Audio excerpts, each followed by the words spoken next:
Hey guys, today I'm going to be talking to Leo Bullaro. He's a candidate for the 22nd Council District, which covers Astoria and parts of East Elmhurst and Woodside. Hi Leo, thank you for joining me today. Hi, Christian. Nice to meet you, and thank you for having me. Yeah, no, you're very, very welcome. So tell me and tell everybody why you're running, to represent the 22nd Council District and a little bit about yourself. Sure, I'd love to, Christian. I come from a immigrant and a union family. My story connection to the district is back in 1959. That's when my father traveled over from Sicily with his 6 brothers and sisters and his mom. It really was that classic immigrant story. 10 days on the boat. My grandfather was here working the year before just to send money so he can bring the rest of the family over. And bring the rest of the family over. Mm-hmm. And we were very fortunate that when my grandfather was here, he had the skill of being a carpenter. And he was able to join the union during the boom of the late 1950s in New York City.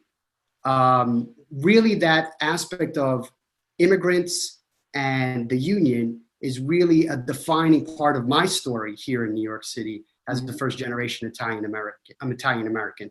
So when my dad came over, when the family came over, really what were they searching for? The economy was depressed in Italy after the war. They were coming here for jobs.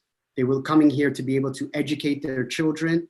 They were coming here with the hope of being able to buy a home and for putting money aside and saving for a stable retirement. That generation experienced and realized that American dream. I'm running because that seems to be getting harder as we go along, and it shouldn't be. Okay. So Leo, tell us about your sort of what you do in the district, so to speak, in terms of community engagement and what you would like to on a more sort of micro level, what you'd like to achieve here. Sure. So in terms of one of the main efforts that I've been involved in the district, and it came out of the COVID experience where I'm part of a volunteer group called Proud Historian, where we go around and we gather our volunteers and we literally pick up garbage.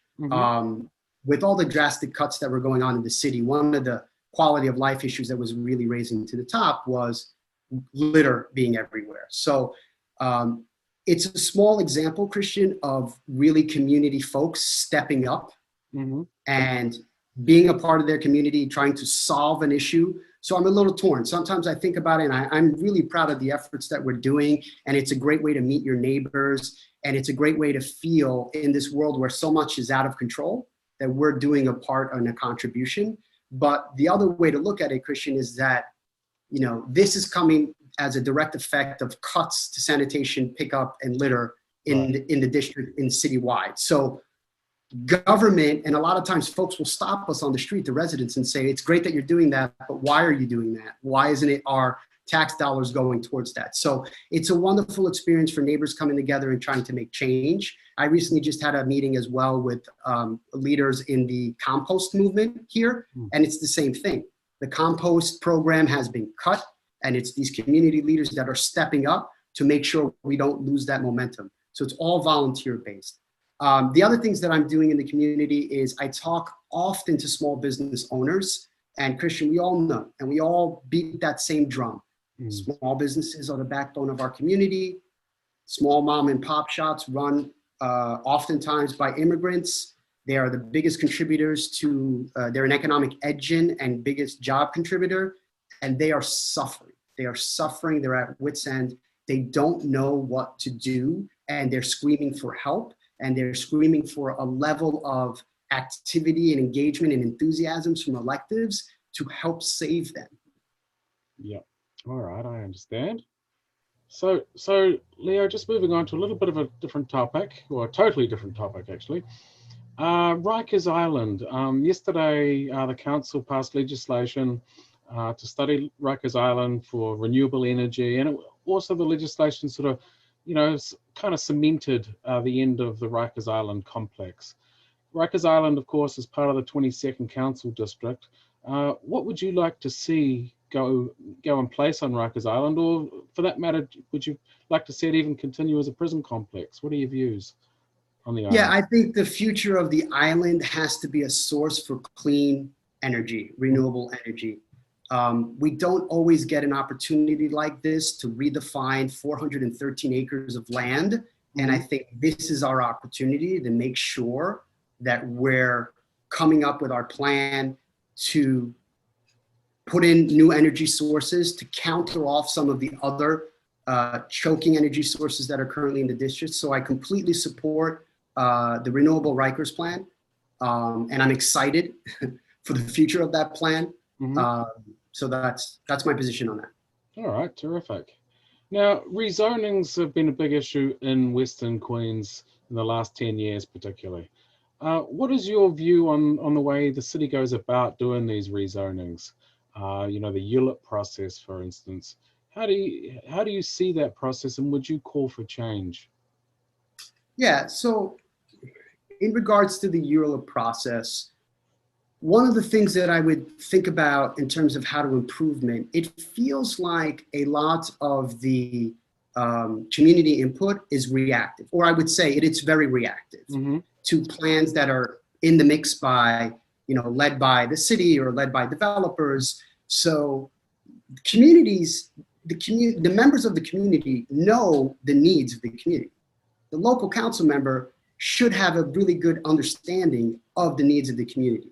So one of the things that I would like to see changed is, how do we make it so that we're not just reacting to plans as a community, but being more vocal. I had an old mentor that used to tell me, you always, Leo, on the top drawer, always keep your wish list, always keep the plan of things that you want to see happening in your job, in your role. Because when the money comes or the opportunity comes, it goes to the folks that are most prepared and most active, shovel-ready projects, right? We hear that term a lot in the federal government level. So I would call for that, and I'm hoping that the plan proposed by the Speaker Johnson around comprehensive planning starts to lay out more of a citywide vision, and it gives community better opportunities to be a part of the planning process earlier on. That's one thing I would say. The other thing that I would potentially think about for the ULURP process is, I want to say, make it efficient in terms of the time. I don't want to speed it up so that we miss out opportunities for community voice, like hearings, but it seems that a lot of it is done in a sequential order.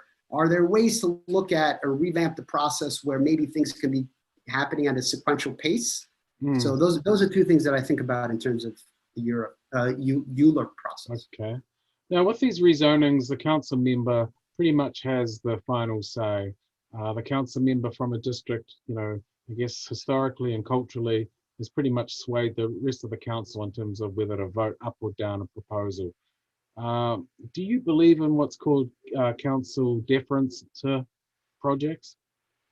Yeah, it's a great question, Christian, and I think about this, and what I would say is this: is that the council member's voice shouldn't be the only voice in the process, but it should be a leading voice in the process. They're the person that really understands the needs of their community. I'm also going back to what I mentioned before about the comprehensive planning. My hope is that with comprehensive planning happening in those sessions and conversations being open and transparent, there's an opportunity to really lay out plans, and it allows for the shaping of the vision. If you're asking me for a hard yes or no, I would say I'm for council member deference. What I do want to avoid is, folks that other representatives that are trying maybe to score some political points that will come in and will have a strong opinion or a voice on a particular project. Now, granted, the role of the council member is to work within the chambers and collaborate with your colleagues to express the opinions of the community and the vision of the council member. But I think council member deference allows for them to be a leading voice in that process. And once again, comprehensive planning, I think, will be a good opportunity to put things out there early and have ample time for discussion. Now, Leo, moving on to a different topic, the police. Obviously, it wasn't a great year for them, 2020. A lot of protests. Many of those protests weren't handled very well by the NYPD, it would seem. So, what would you like to see happen to that agency, and what would you like to see in terms of its budget? $6 billion. Would you like to see it decreased? Sure. How would you see the Sure. resources spent? Right. So just quickly, I just want to kind of put some stakes in the ground in terms of the context of that conversation. Hmm. The for far too long, we have been asking police officers to be the frontline responders Hmm. on a lot of issues: mental health, homeless, drug issues. And I think as we understand and look at the history of New York City, that has been a byproduct of decades of cutting services to people, and it then falls into the lap of the NYPD. On the other hand, there is a lot of tension and trust in terms of the community and the police. The other issue that we need to try to address with this reform is the accountability of improper behavior. Hmm. So with that said, I am for reallocating portions of the police budget towards services like mental health and how to deal with homelessness. But the way that I see it is really in partnership with experts. So there have been models out there from other cities that show when you team up a mental health expert with a police unit, that the incidence of untimely death or the way that the incident is addressed improves both results and also community relations. So, I can't lock in, Christian, on what is a number. I'm not looking for a drastic cut in the police department by 50%, as some candidates are putting out there. But I think that the police have to be a part of that conversation. It needs to be reformed, and there needs to be greater accountability. Right. I mean, take school safety officers. That's one thing that people have been talking about. Would you want to see the NYPD still continue its role with school safety officers, or would you want to see the Department of Education take over that, area, Yeah. or how would you like to see that handled? Yeah, so Christian, I was a co-founder of a New York City public high school back in 2004. Hmm. And where the area where we were located was actually command center, where the safety officers command center. Now, it was a large school, a large zone school that was made up by smaller learning communities. So one of my school served 500 kids and was one part of that. It was in the Martin Luther King High School complex in Manhattan. Hmm. The name of the school was Urban Assembly Media High School, and we worked very hard to design that proposal, submit it to the city, Hmm. and have it be approved. And our hook was teach kids through media. Now, it also was a school that was, we used metal detectors. So what I saw oftentimes was kids putting through, our kids being put through the system that was, it was humiliating. So for instance, I would see in the morning, the kids would have to wait outside on cold days just as we waited for metal detectors to be set up. Hmm. A lot of times kids were going through metal detectors, trying to hold their hat, their belt, their school belts, things were going off. And it was a chaotic morning. What I would do is I would position myself in the morning and greet every child that came into the school, not just my students, but everyone in the building, to try to counter some of that feeling of, that was the first thing that they had to, that police presence. I think metal detectors is something that we need to talk about, and we need to look at removing from our schools. They are only certain schools that they appear in and not others. And I think that is inequitable. And I think that that's a practice that has to be broken. The school that was across the street from us that served a different population did not have metal detectors. And that used to just ear me. It would drive me nuts why certain population was put through metal detectors and not. In terms of the police presence, I think that going back to this point of experts are better set up for it. There are members of the school community, there are guidance counselors that can play that role, and I don't think it should be in the hands of the police. Okay. Now, are you a high school teacher yourself, are you? I wasn't Christian. I had a really unconventional career. I'll try to give you a little bit of a background, not to just take too much time on it. I studied finance and marketing in undergraduate at NYU. Now, the plan was to enter business. I worked for corporate America for a few years, but I decided to pivot because for me, I was looking for more, and I didn't know at the time what that was, but I was looking more for an avenue of public service, something that aligned with my passions. So when I went over and was making that career change to education, I did two things at the same time. I applied for a teaching job to be a Bronx math teacher for the Teaching Fellows of New York City, and I was a part of a planning team that put together this school proposal. Right. They both were approved at the same time. I could have become a math teacher, or I could have become a school leader. So what I decided to do was, it was so exciting for me, that idea of building a school from the ground up, from the proposal, hiring teachers, recruiting kids, designing curriculum. And the agreement that I had with my my co-leader, the principal, was she handled a lot of the teacher evaluation, the curriculum, and I handled all of the operations for the school. So I was a co-founder in that way. All right. But I've spent 15 years, Christian, in both schools or nonprofits as a nonprofit leader at a new nonprofit that we were launching based on design thinking. And then I also spent some time in the Department of Education Central Office. Okay. The Office of Innovation. Cool. So what are you actually doing now then, Leo? So after I was in education for so long, I did join recently a small business in Long Island City that they had brought me on to look at their processes, to improve the processes of hiring and how they ran their books, and also increase sales and business development. So I agreed to do that for a short time, knowing that I would pivot back into the work of public service. We were a manufacturing company in Long Island City that did a lot of work at trade shows at the Javits and with retail space and events. And we got decimated, Christian, by COVID. We went from a payroll of 22 people down to 4. So I was part of that process last year of winding down the organization, applying for the PPP. And at that point, it was a very tough conversation to have, because in a group of 22 folks, these people become your family, and then attached to them are their families. So we had to let a lot of people go. And I decided with the owner at the time that, knowing that I wanted to run for office, that this would be a good time for me to focus completely on that. So I've been full-time candidate since then. Oh, fair enough. So let's getting back to the police again.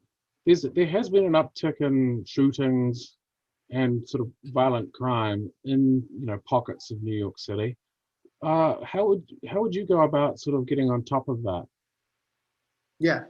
So Christian, I think it goes back to my earlier comment around, allowing the police officers to focus on the things that they are responsible for, things that other people can't do, other agencies can't do, which are crime reduction, gang violence, gun violence. And by taking things off of their plate and having it pointed towards other experts, you give them a greater bandwidth to focus on those issues, right? So that's number one. I think it's really important to allow the police officers to do the dangerous work that they do every day, and to give them the opportunity to really focus on that. Gun violence is a hard thing, Christian, because we know that a lot of the guns come in from out of state. And we have particular gun laws here. In our region, we have particular gun laws, but there's a whole pipeline that comes in from the South that brings these guns onto the street. So it's a tough thing to do. But I think that if we support that work from the police department, we fund it, we allow them to do their collaboration regionally, we allow them to look at data and trends, that's how you can start anticipate where there will be potential more upticks in violence and guns. I think that's a start on how we can continue to support and really double down on getting guns off the street. Okay. All right.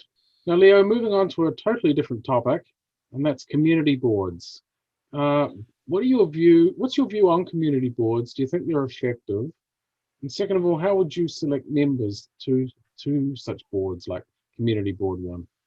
I think that they offer the community an amazing opportunity to know what's going on and to contribute to decisions based upon the issues of housing and schooling and transportation. They're a large body, and in terms of how would I recruit, or what do I think about memberships of the community board? One of the things that we have to do is better communicate the role of the community board, and better communicate when there are opportunities to join the community board, right? So that's always hard. How do we get the message out? Sometimes I talk to folks and in the community and residents and that are busy with their lives. They don't know what the community board does. So there has to be an education campaign. There has to be a communication in terms of how do we get the word out? And also, as a city council member, one of your important roles is identifying people for the community board. And I would actively seek to recruit members or to hold sessions to inform. At my heart, Christian, I'm always an educator. It's all about teaching and learning and always being a lifelong learner. So in the back of my mind, I'm always thinking about, well, what are some leadership opportunities for people to keep, not only give back, but also grow within their own skill set. So I think you have to take that lens, and I would commit to taking that lens of making sure we're communicating, we're recruiting, because at the end of the day, what's very important is a diverse representation on the board so that we have various opinions that are at the table. So I believe in the community board. I think it's a wonderful opportunity. I think it's a great area for civic participation, but we have to provide information, training, and always be looking for tools to recruit. Okay, all right, terrific. Now, transportation and issues pertaining to that. What is your view on protected bike lanes in the 22nd Council District? Do you think they've gone down on like Crescent Street and various other places? Do you think it's been effective? Do you think they're keeping people safer? And would you promote additional protected bike lanes in the district? I would, Christian, and here's why. I have a personal experience with bikes. I am a bike commuter. Pre-COVID, I was riding my bike 40 miles a week. That was to and from work. That was to my errands. That was to my karate practice in Manhattan. I would take my bike over the Queensboro Bridge and put in 11 miles, train for 2 hours, and ride back. So I'm a big advocate for a lot of reasons. I think people need options. They need transportation options. And I think the bike network is just one of them. So I would continue to support that growth. That growth, once again, has to be comprehensive. It can't just be, what are you going to do in Queens? Meanwhile, Brooklyn's operating in a vacuum. How do we connect it?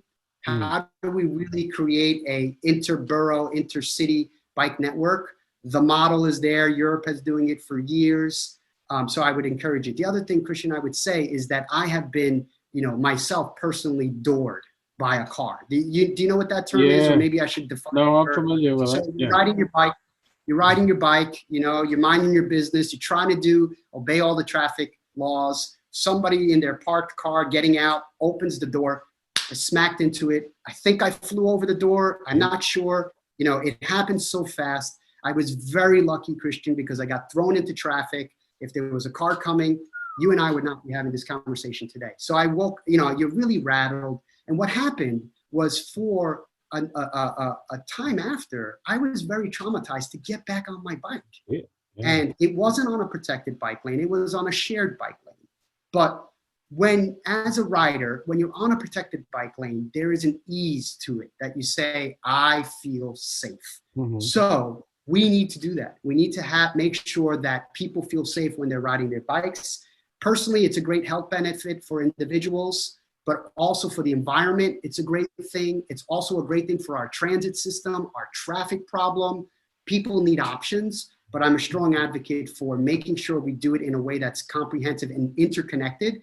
So case in point, this is the last thing I'll say on this, Christian, is that there'll be times where I'm riding my bike. I might be on a a shared lane or a designated open bike lane, and all of a sudden you ride and it just stops and you get put out into a street where there's nothing, and you said, what happened here? So there's just a drop off on the bike system. So we need to study that instance and make sure that people have a connected ride, and preferably we do as much protected bike lanes as we can. Okay, terrific. First and foremost. Yeah. So in terms of other, transportation ideas, there's sort of, there's some little pockets or deserts in the 22nd Council District that aren't served that well by the subway, and they're still a little bit distant from like the ferry. How can we sort of fill those gaps? So I think buses are very important, but the problem with the bus system is that people don't use it because it's not as efficient as it should be. So it takes a long time. It doesn't come as often.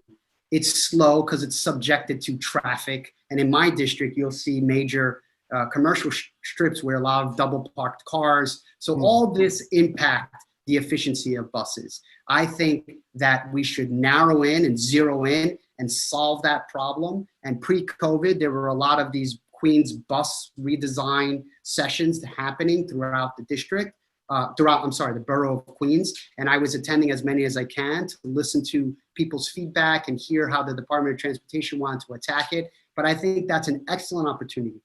If we make buses faster and more efficient, people will use it more. And the DOT understands that because their membership numbers are declining.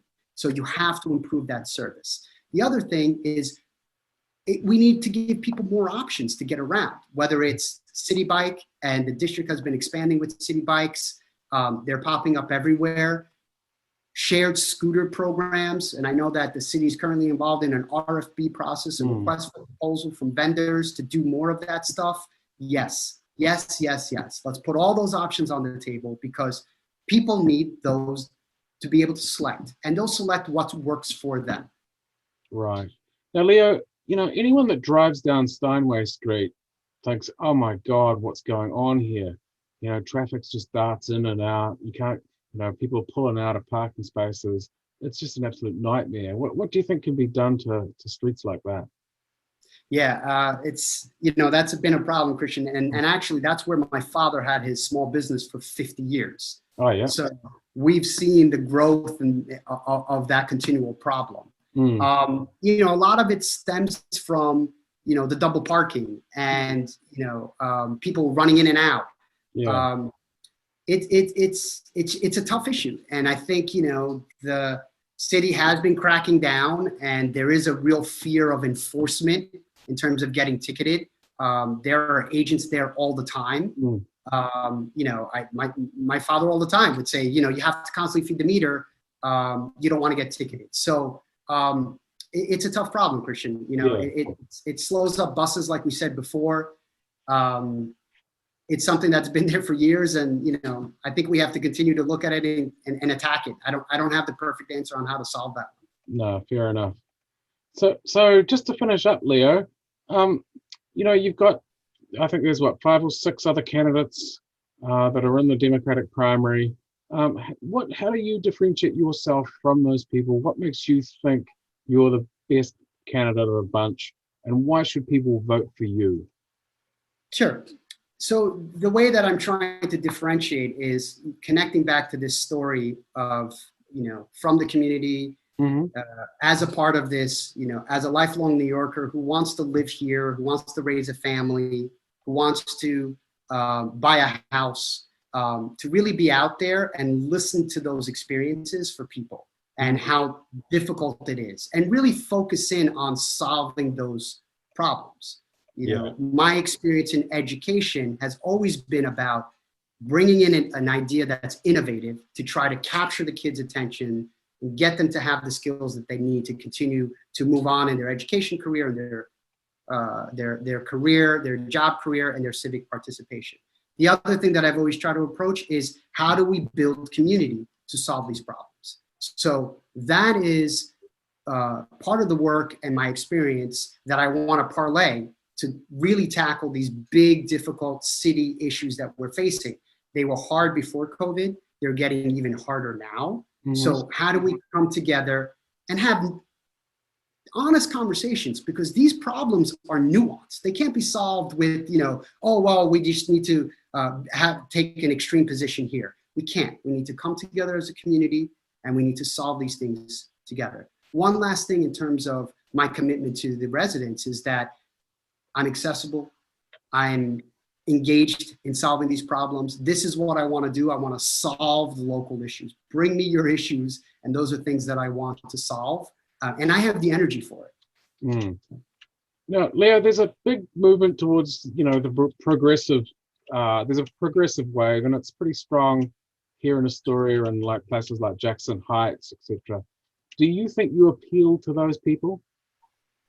Yeah, Christian, the tough part about that question is when we put the label out there in terms of progressive, right? What are we saying? What do we say about that? Because I like to think that my work in education is pretty progressive. I like to think that the way I approach the small businesses issues that we had as a small company were progressive. I'm trying to speak for the vulnerable and the voiceless. I've done it throughout my career. I want to continue to do it in my career. So it's hard when you think about that. I'm a big union supporter. The unions used to own that word progressive. Now, are they not progressive? So it's this aspect of politics that's hard for me, Christian. And I know you'll help me give the definition on what you mean to clarify your question. But, when we put things into labels and boxes, I think all it does is further separate us.